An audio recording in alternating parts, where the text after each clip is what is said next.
Car crashes can be shocking, tragic, and sometimes almost unbelievable. While most accidents are heartbreaking, some stand out for their sheer horror, unusual circumstances, or the number of lives lost. From high-speed collisions to catastrophic pileups, these incidents remind us how fragile life can be and how quickly everything can change.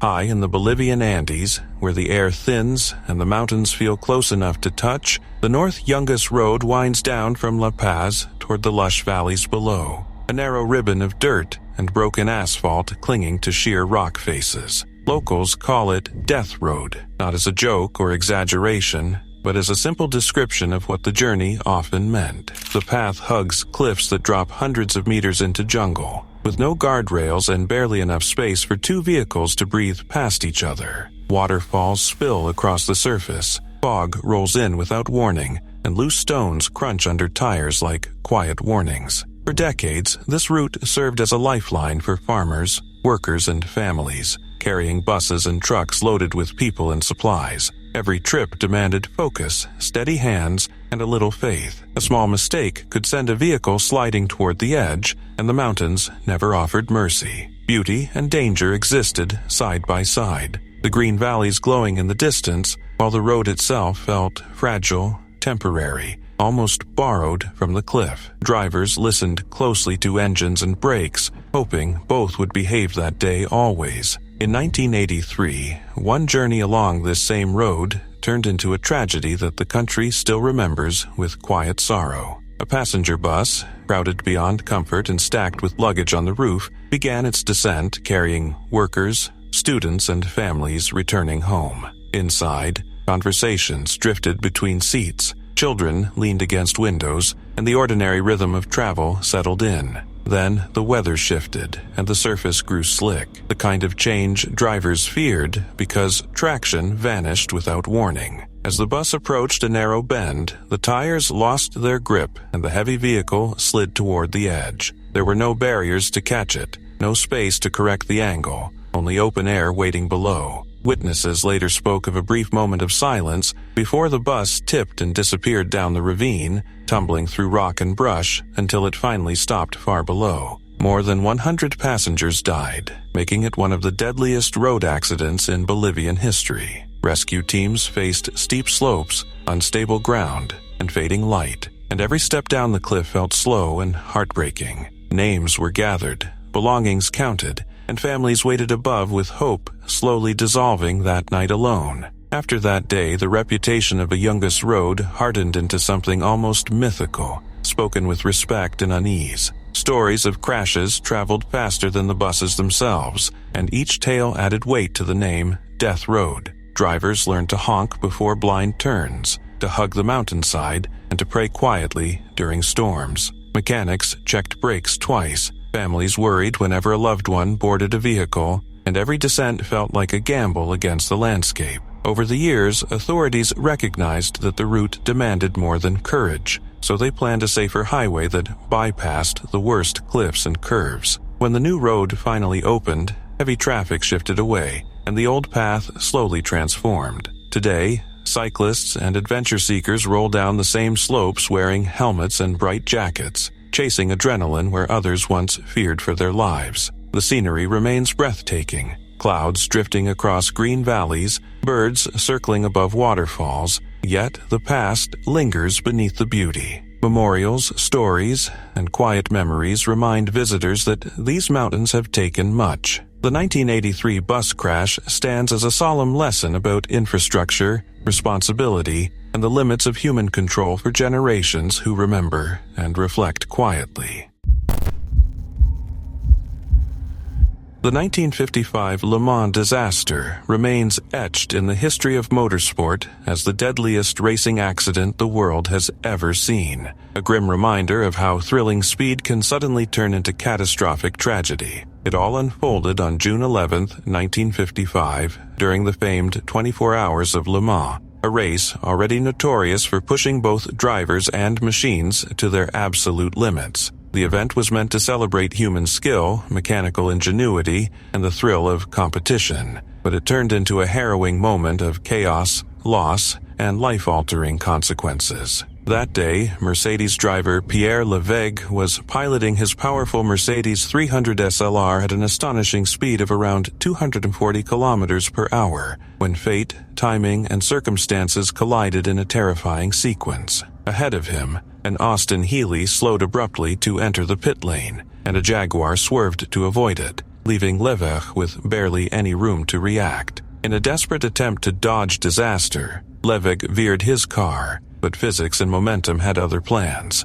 The Mercedes struck the Jaguar, became airborne, and crashed violently into the spectator area. The car exploded on impact, its magnesium alloy body igniting in an intense fire that sent debris, flames, and shrapnel into the crowd. In seconds, a joyful gathering had turned into a scene of screams, chaos, and unimaginable loss. The scale of the tragedy was staggering. 83 spectators lost their lives, more than 120 were injured, and Pierre Levegh himself did not survive. The disaster was made even more shocking by the fact that the race continued for several hours afterward. Race officials feared that halting the event immediately would trigger panic among thousands of attendees and potentially block emergency vehicles. The decisions made during those moments reflect the complex challenges of managing large-scale disasters, particularly at a time when safety protocols were far less developed than they are today. Beyond the immediate human toll,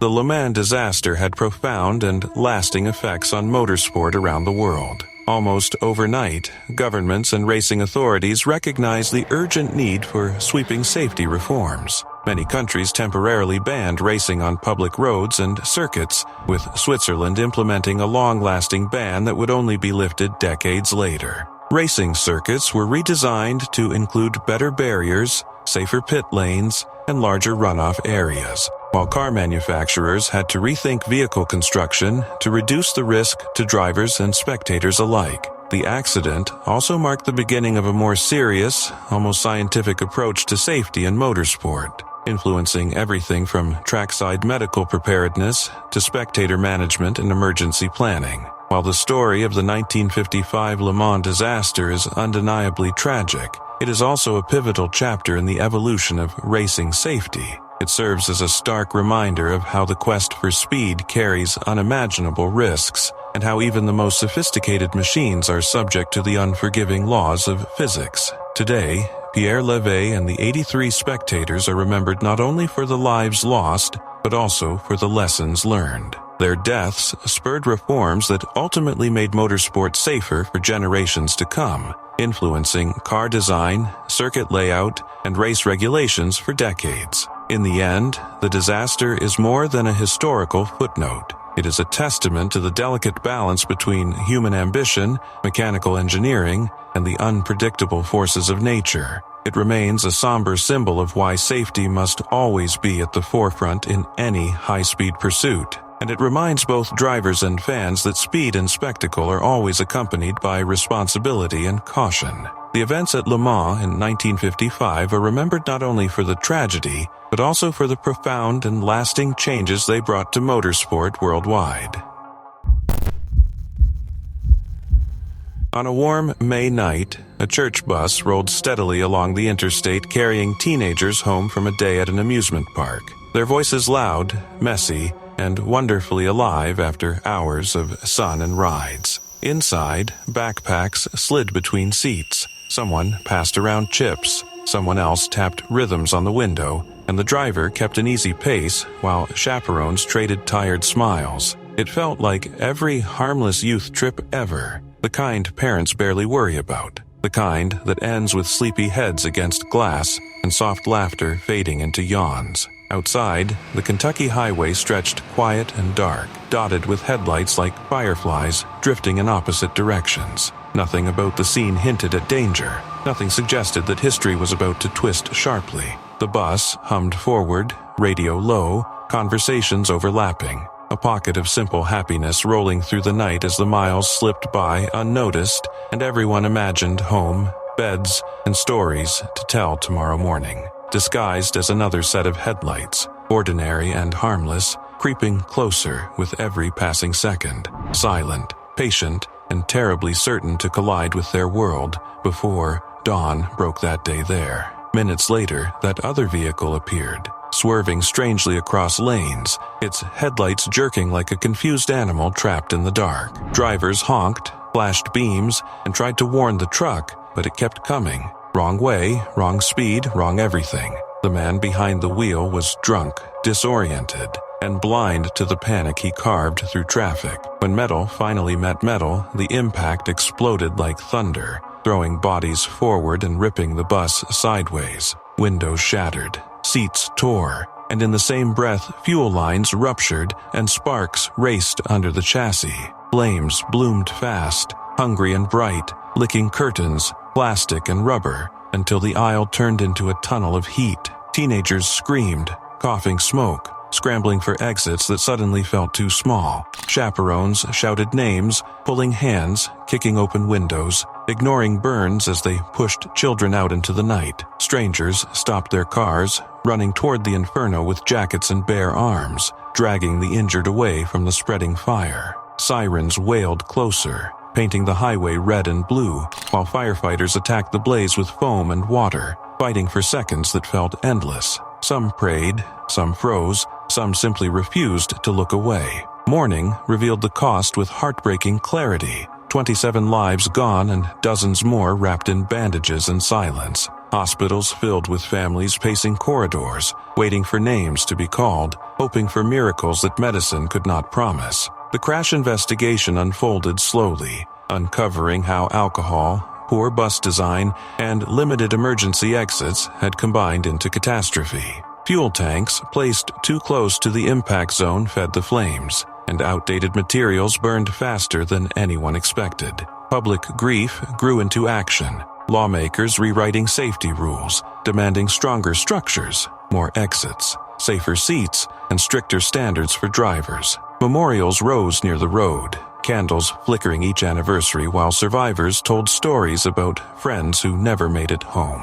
Their voices carried both sorrow and determination, a promise that the lost would not fade into statistics. Schools invited them to speak, warning students that drunk driving is not an accident but a choice with irreversible consequences. Even now, the stretch of interstate feels heavier, as if the asphalt remembers everything. The lesson remains simple: drive sober, protect others, and treasure ordinary nights because they can vanish without warning, leaving only echoes and empty seats behind. Always choose care over recklessness.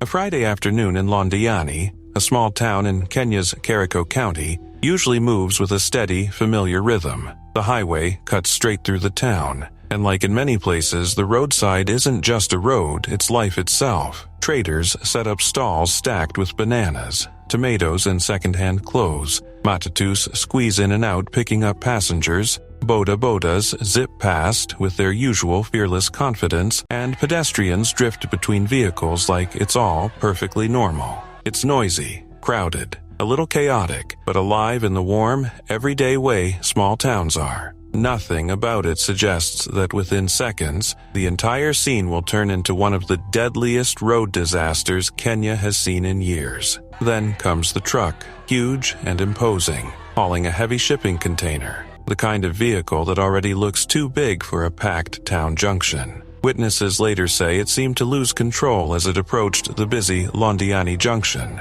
possibly struggling with speed or braking. Instead of slowing down, it kept coming, fast and unstoppable, and suddenly, that ordinary afternoon snapped into something terrifying. What followed wasn't a minor fender bender or a simple traffic jam. The truck plowed straight into everything in its path. Cars were crushed like soda cans, matatus were shoved aside, bodas toppled over, and market stalls were flattened in an instant. People who had just been bargaining over fruit or waiting for a ride had no time to react. One second they were chatting or laughing, and the next they were running, screaming, or caught directly in the truck's path. The container and the sheer weight of the vehicle turned it into a moving wall of metal. Debris flew everywhere, glass shattered, and the air filled with dust, smoke, and confusion. For a few awful moments, the junction didn't even look like a road anymore. It looked like a disaster movie set, except this was painfully real. Survivors described the sound as thunder mixed with crashing metal, followed by silence that felt heavier than anything.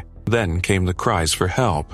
Bystanders rushed in without thinking, pulling people from wrecked vehicles, lifting pieces of wood and twisted metal with their bare hands, trying to find anyone still alive underneath. Emergency services and the Kenya Red Cross scrambled to respond, but even rescue became difficult. Rain started to fall, turning the ground muddy and slowing everything down. Ambulances lined the roadside, ferrying the injured to nearby hospitals, while volunteers organized blood donations almost immediately. As the numbers came in, the scale of the tragedy hit harder. More than 50 people had lost their lives. Dozens more were injured, and families across the region suddenly found themselves searching hospitals and morgues for loved ones who had simply gone out to work or shop that afternoon. The junction that had once been full of noise and business was now marked by wreckage and grief. In the days after, officials promised tighter road safety measures and better control of heavy vehicles, and many questioned why such large trucks were moving through crowded trading areas at all. But beyond policies and investigations, what lingered most was the human cost.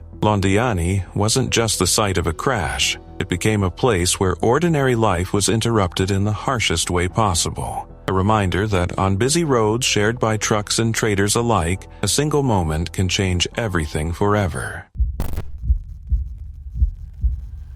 In February 2025, a passenger bus tragedy unfolded in Bolivia, capturing global attention and highlighting the dangers of the country's mountain roads. The incident occurred in the Yocala municipality of the Potosi department, a remote region known for steep cliffs, narrow paths, and unforgiving terrain. On that day, a bus carrying over 40 passengers was traveling from Potosi to Oruro, a route already challenging due to winding roads and extreme elevations. As the bus navigated a sharp curve along the mountainside, it lost control and plummeted into a deep ravine estimated to be over 800 meters in depth. The impact was catastrophic, leaving at least 30 people dead and many others seriously injured, with several rushed to intensive care units. The immediate aftermath was chaotic, as local emergency teams and residents raced to reach the ravine to rescue survivors, recover bodies, and provide urgent medical attention. This disaster served as a grim reminder of how unforgiving these rural roads can be,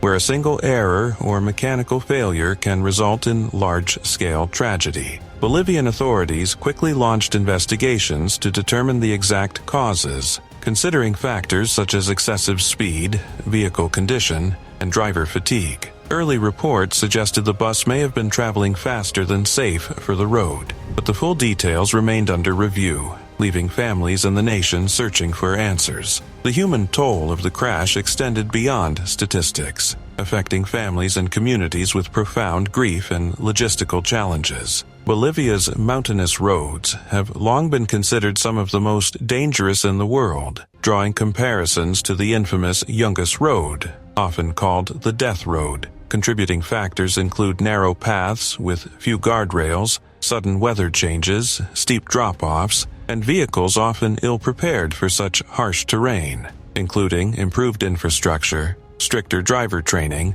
and more effective emergency response systems. Media coverage documented the scale of the disaster, showing the depth of the ravine and the scattered wreckage, while highlighting the bravery of first responders who risked their lives to aid survivors. International outlets such as Reuters, ABC News, and regional sources like Infobay reported extensively, lasting social and psychological effects on local populations, regulatory oversight, and public accountability. The tragedy highlighted the need for stricter safety protocols for public transport and infrastructure improvements to prevent similar events in the future. It also served as a cautionary tale about the deadly combination of human error, difficult geography, and insufficient safety measures, vigilance, and careful planning. While technological advancement continues to improve road safety in many parts of the world, the Yocala disaster demonstrated that even in a modern era,